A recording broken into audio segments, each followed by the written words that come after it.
In the beginning, part 2.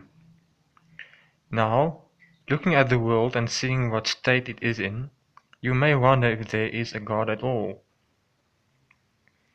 Allowing someone to suffer and causing someone to suffer are two different things. However, allowing someone to suffer while you see it happening right in front of you is another matter altogether. Let us look at what really went wrong in the Garden of Eden. Here Jehovah God gave man wonderful prospects to life on earth, even went as far as planting for them a garden as their home. In Genesis 3 verse 1, Satan, who spoke through the serpent to Eve, saying, "Did God really say that you must not eat from every tree of the garden?" Now Satan already knew the answer to this question, then why did he ask? Clearly for Eve to confirm what Jehovah had said. Genesis 2 verse 16 and 17.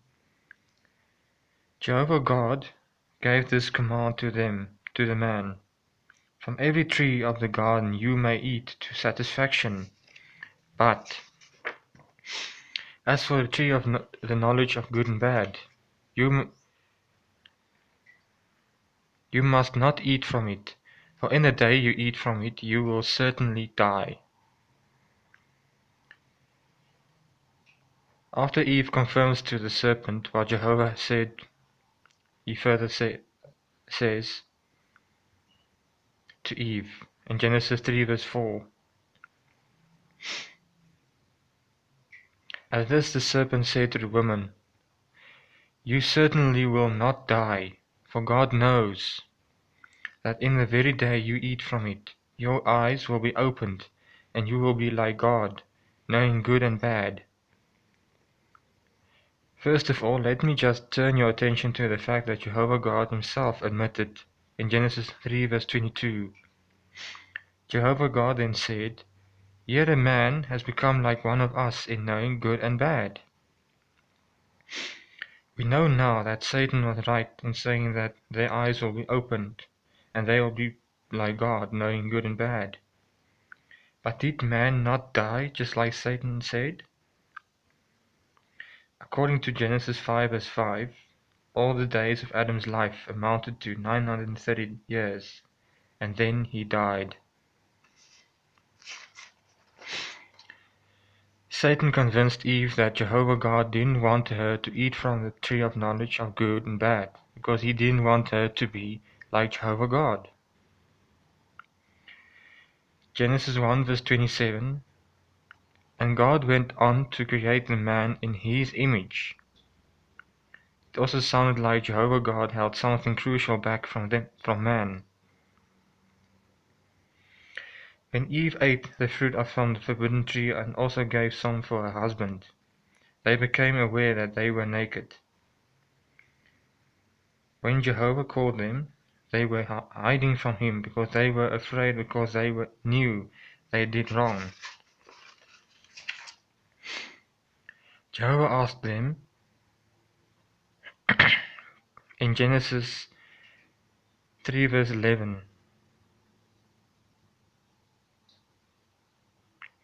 "At that he said, Who told you that you were naked?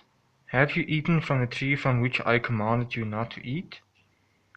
The man said, "The woman whom you gave to be with me, she gave me fruit from the tree, so I ate." Jehovah God then said to the woman, "What is this you have done?" The woman replied, "This serpent deceived me, so I ate." Adam and Eve knew they did wrong.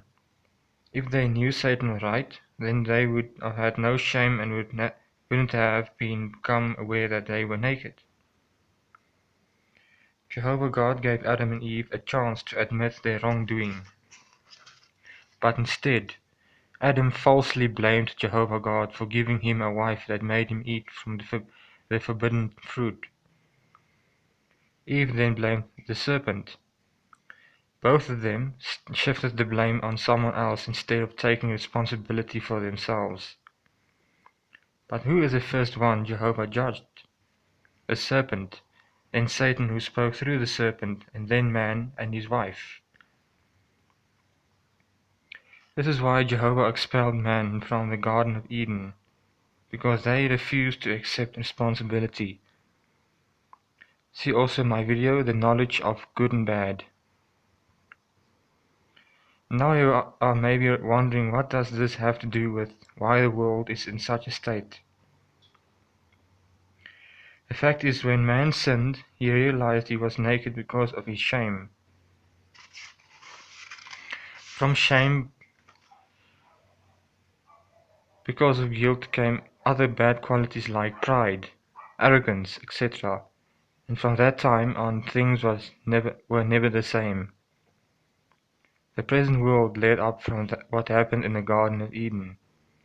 That is why the world is in such a state.